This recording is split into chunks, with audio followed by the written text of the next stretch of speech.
You could see the thick black smoke from all over town. Iqaluit's beach is lined with wooden shacks, and fires are not uncommon. But you don't see this every day. 2 RCMP officers pulling someone out of the smoke. Janet Brewster is Iqaluit's deputy mayor. At last night's city council meeting, they talked about the hazard the shacks pose. Then, the fire showed it even clearer. Last year we ran into problems with a lot of incidents that were going on down at the beach on QIA lands, Inuit-owned lands that hold a number of shacks that people live in and sometimes party in, and in that discussion last year, I had made some suggestions about how they could mitigate risk for people living in those shacks. And the beach is Inuit-owned land, run by QIA, the Regional Land Claims Organization. But it is within the city, making the shacks a city problem as well. Brewster and council were meeting with QIA last night to prevent a tragedy. And it just so happened that within an hour after that discussion, a shack caught on fire, and the adjacent shacks also caught on fire, and we know that somebody was in one of those shacks, and that person was pulled out by the RCMP.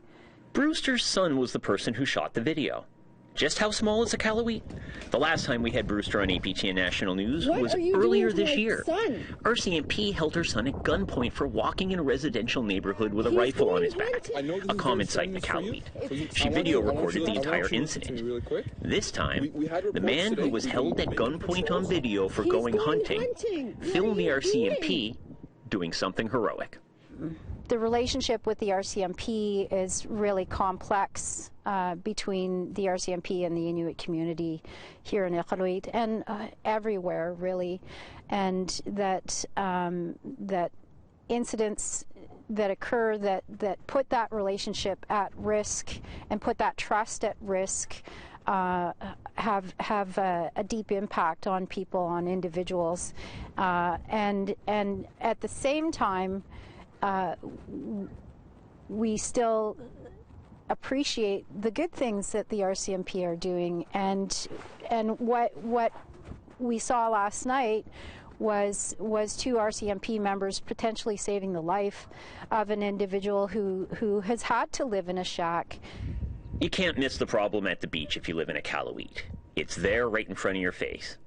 Same thing applies to the RCMP. Policing in Nunavut is a problem. The long-term solution will be difficult for both. But short-term, this person in a shack was very happy to see the RCMP. Maybe that's a good place to start.